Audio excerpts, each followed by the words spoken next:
Children கேன்சரில் வந்து 100ல் 80% மேலே பூரணமாக குணப்படுத்தலாம் சில்ட்ரனில். ஆனால் பெரியவங்களை பார்த்தீங்கன்னா எல்லா கேன்சரும் சேர்த்து ஒட்டுமொத்தமாக பார்த்தீங்கன்னா ஒரு 50-60% தான் பூரணமாக குணப்படுத்த முடியும்.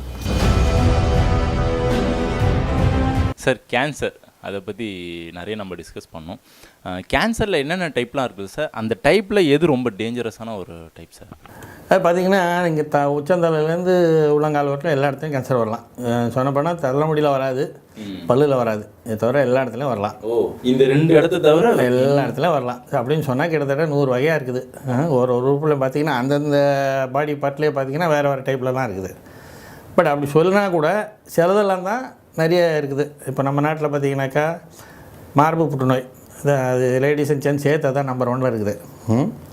அப்புறம் ஜென்ஸில் பார்த்தீங்கன்னா இந்த வாய் தொண்டை சார்ந்த புற்றுநோய் இதுதான் நம்பர் 1 இருக்குது. ஸோ இது 2 தான் டாப் பொசிஷனில் இருக்குது. டாப் 5 அப்படின்னு பார்த்தீங்கன்னா இது 2 சேர்த்துக்கலாம். அது இல்லாமல் இந்த லேடிஸ்க்கு வந்து இந்த கர்ப்பப்பையோட வாய்ப்பகுதி இருக்குது, சர்விக்ஸ்னு சொல்லுவாங்க இங்கிலீஷில், அது ஜாஸ்தி. இரைப்பை புற்றுநோய் ஸ்டமக் அது ஜாஸ்தி. நுரையீரல் லங்கு இதெல்லாம் தான் டாப் பொசிஷனில் இருக்குது. சார் இதில் வந்து ஃபீமேல்ஸ்க்கு வந்து எந்த கேன்சர்ஸ் ரொம்ப அட்டாக் பண்ணுது? ஃபீமேலுக்கு நம்பர் 1 பிரஸ்ட்டு, அடுத்தது நான் சொன்ன இந்த சர்விக்ஸு, அதாவது கர்ப்பப்பையோடைய வாய்ப்பகுதி, இது 2 தான் டாப் 2ல் இருக்குது. இன்னும் ஜாஸ்தியாகிட்டே வரப்போகுது. எதனால் சார்? அதாவது முன்னாடிலாம் வந்து மக்கள்லாம் நினச்சாங்க இந்த மாதிரி கர்ப்பம் தரிக்கலை, தாய்ப்பால் கொடுக்கல அப்படிலாம் இருந்தால் தான் வரும்னு நினைக்கிறாங்க. இப்போ அப்படி கிடையாது. இப்போ ஆக்சுவலாக பார்த்தீங்கன்னா நம்பர் 1 காரணம் வந்து ஓவர் வெயிட்டு. அதனாலே வந்து சிட்டி லேடிஸில் வந்து வில்லேஜ் லேடிஸோட ஜாஸ்தின்றாங்க. ஏன்னா சிட்டி லேடிஸ் வந்து அவங்க சாப்பிட்ற உணவு இன்னும் கொஞ்சம் ரிச்சர் ஃபுட்டாக இருக்கும். ரெண்டாவது சிட்டி லேடிஸ் வந்து எக்ஸசைஸ் பண்ணுறதும் கம்மியாக இருக்கும். அதனால் இங்கே வந்து மக்கள் நினைக்கிறாங்க வெயிட்ன்றது வந்து ஒரு அப்பியரன்ஸ் மட்டும்தான் அப்படின்னு நினைக்கிறாங்க. என்ன நினச்சிக்கிறாங்க, என் அப்பியரன்ஸ் எனக்கு ஓகே, அதை பற்றி எனக்கு கவலை இல்லை அப்படின்னு நினைக்கிறாங்க. அது அப்பியரன்ஸுக்காக கிடையாது. வெயிட்டை குறைச்சாக்கா பிரஸ்ட் கேன்சர் ரிஸ்க்கு குறையும். அது ஒரு முக்கிய காரணம். அது மாதிரி இந்த வைட்டமின் டின்னு ஒன்று இருக்குது. அது வந்து பரவலாக பார்த்திங்கன்னா நம்ம நாட்டில் லோ லெவலில் தான் இருக்குது. வெயிலில் தான் கிடைக்கணும். ஆனால் இங்கே யாரும் வெயில் பார்த்தா நேரில் தான் ஒதுக்குவாங்க, யாரும் வெயிலில் போய் நிற்க மாட்டாங்க. ஸோ வைட்டமின் டி கம்மி இருந்தாலும் வரும். அப்புறம் பார்த்திங்கன்னா நிறைய காரணங்கள் சொல்கிறாங்க. பட் நம்ம திட்டவட்டமாக ப்ரூவ் பண்ண உதாரணத்துக்கு பார்த்திங்கன்னா இப்போ நம்ம சாப்பிட்ற இந்த ப்ராசஸ் ஃபுட்டு பதப்படுத்த ஒன்று சாப்பிட்றோம். நம்ம எல்லாம் தான் விரும்பி சாப்பிட்றாங்க. ஏன்னா ரெடிமேடாக இருக்குது, இப்போ நூடுல்ஸ் இருக்குது, அந்த மாதிரி நிறைய இருக்குது. அதிலெல்லாம் வந்து பார்த்திங்கன்னா ரசாயனம் கலந்துருக்குது. ஏன்னா வந்து இயற்கையாக வந்து சாப்பாடு பார்த்திங்கன்னா அதுக்கு இவ்வளோ லாங் லைஃப் இருக்காது. நீங்கள் வாங்கும்போது என்ன போட்டுக்கிறான், அடுத்த வருஷம் ஜூன் வரைக்கும் வாங்கலாம் அப்படின்னு போட்டுக்கிறான். சேல் பிஃபோர்னு போட்டிருப்பான். அப்போ 1 year 2 years அப்போ 1 வருஷம் 2 வருஷம் வைக்கணும்னா எந்த உணவும் இருக்காது சாதாரணப்படிக்கு. அப்போ அது இருக்க வைக்கணும்னா அதை ஏதாவது கெமிக்கலாக மாற்றணும். அதுதான் அதை கெமிக்கலாக மாற்றணும் சொன்னால் யாரும் வாங்க மாட்டாங்க. அதான் ப்ராசஸ்ட் அப்படிங்க, நல்லா இருக்குதுன்னு சொல்லி எல்லாம் வாங்கிக்குவாங்க. அது இல்லாமல் நமக்கு பிடிச்ச கலரு, நமக்கு பிடிச்ச மனம் எல்லாம் போடணுதில்ல, எல்லாமே கெமிக்கல். ஸோ இதெல்லாம் கூட காரணம்னு சொல்கிறாங்க. இதுதானே எல்லாம் சாப்பிட்றாங்க, சின்ன வயசு பாப்பாலேருந்து எல்லாம் தான் சாப்பிடுது. சார் இதில் வந்து குழந்தைங்களுக்கு வந்து அதிகமாக வந்து டேமேஜ் பண்ணக்கூடிய கேன்சர் எது சார்? அது கேன்சரை பொறுத்த மட்டும் பார்த்திங்கன்னா குழந்தைங்களுக்கும் வயசானவங்களுக்கும் சம்மந்தமே கிடையாது. அவங்களுக்கு வர கேன்சர்லாம் வந்து பெரும்பாலும் பெரியவங்களுக்கு வராது. பெரியவங்களுக்கு வர கேன்சர் எதுவுமே குழந்தைங்களுக்கு வராது. அவங்களுக்கு அதிகமாக பார்த்தீங்கன்னாக்கா இந்த கண்ணில் ஒரு ரெட்டினோபிளாஸ்டோமான்னு சொல்லுவாங்க, அது வரும். அப்புறம் இந்த தசை எலும்பு சார்ந்த ஒரு குரூப் இருக்குது, சார்கோமான்ட்டு, அது நிறைய வரும். மூளை புற்றுநோய் வரும்.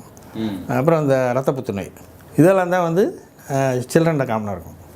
ஆனால் ஒரே ஒரு நல்ல விஷயம் என்னென்னா, சில்ட்ரன் மொத்தமாக எடுத்துக்கிட்டால், சில்ட்ரன் கேன்சரை மொத்தமாக எடுத்துக்கிட்டால், பெரியவங்களுடைய கேன்சர் மொத்தமாக எடுத்துக்கிட்டால், சில்ட்ரன் கேன்சரில் வந்து 100ல் 80% மேலே பூரணமாக குணப்படுத்தலாம் சில்ட்ரனில். ஆனால் பெரியவங்களை பார்த்தீங்கன்னா எல்லா கேன்சரும் சேர்த்து ஒட்டுமொத்தமாக பார்த்தீங்கன்னா ஒரு 50-60% தான் பூரணமாக குணப்படுத்த முடியும். ஸோ சில்ட்ரனுக்கு கேன்சர் வந்தால் எல்லோரும் மனசு கஷ்டமாக இருந்தாலும் ஸ்ட்ரெஸ்ஸாக இருந்தாலும் ஆக்சுவலாக க்யூர் ரேட் அதெல்லாம் ஜாஸ்தி. எதனால் இந்த டிஃப்ரென்ஸ் சார்? அது வளர்ச்சி சார்ந்தது. அப்புறம் அவங்களோட ரிஸ்க் ஃபேக்டர்ஸ் வேறு. இப்போ உதாரணத்துக்கு பெரியவங்களுக்கு பார்த்தீங்கன்னா, இப்போ ஜென்ஸுக்கு பார்த்தீங்கன்னா ஸ்மோக்கிங் ட்ரிங்கிங்லாம் சொல்கிறாங்க பார்த்தீங்கன்னா, அதெல்லாம் சில்ட்ரனுக்கு வராது ஆப்வியஸ்லி. ஸோ அவங்களோட ரிஸ்க் ஃபேக்டர்ஸ் ஜாஸ்தி. பெரும்பாலும் வந்து கர்ப்பம் தெரிகிற டைமில் ஏதாவது சேஞ்சஸ் இருக்கலாம், ஜெனட்டிக் சேஞ்சஸ் இருக்கலாம், அந்த மாதிரி காரணங்கள் தான் அவங்களுக்கு ஜாஸ்தி இருக்குது. சார் இந்த லேடிஸ்க்கு வந்து இந்த பிரெஸ்ட் கேன்சர் வந்து மென்ஷன் பண்ணிங்களா சார்? அது வந்து வருது அப்படின்னா என்ன மாதிரியான அறிகுறிகள்லாம் காமிக்கும்? அது வந்து நம்ம எப்போ இயர்லியராக வந்து கண்டுபிடிக்கலாம் சார்? அதாவது நம்ம நாட்டில் வந்து ஒரு சராசரி பெண்மணி எடுத்திங்கனாக்கா அவளுக்கு வந்து அவளுடைய நார்மல் பிரெஸ்ட் எப்படி இருக்குன்னா அவளுக்கு தெரியாது. அதனால் அந்த அப்நார்மலாக எதாவது மாறும்போது அவங்களுக்கு தெரிய மாட்டேங்குது. பெரும்பாலும் காணப்படுற அறிகுறின்னு பார்த்திங்கன்னா வலி இல்லாத கட்டி. நான் சொன்ன மாதிரி முதல்லேருந்தே அது நார்மல் எப்படின்னு ஃபீல் ஆகிட்டே இருந்ததுன்னா இந்த கட்டி ஆரம்பத்திலே கண்டுபிடிக்கலாம். அதுக்கு தான் சொல்கிறேன், இந்த மார்பு சுய பரிசோதனைன்னு ஒன்று இருக்குது. அது வந்து எல்லா லேடிஸுமே மாதம் ஒரு வாட்டி பண்ணணும். அப்படி பண்ணிகிட்டே இருந்தால் நான் சொன்ன மாதிரி அந்த பிரஸ்டுடைய ஃபீலு அதனுடைய டெக்ஸ்டரு உள்ள ஏதாவது இருக்குதா எல்லாம் வந்து அவங்களுக்கு ஒரு மாதிரி மனசுக்குள்ளே பாய்ஞ்சிரும்.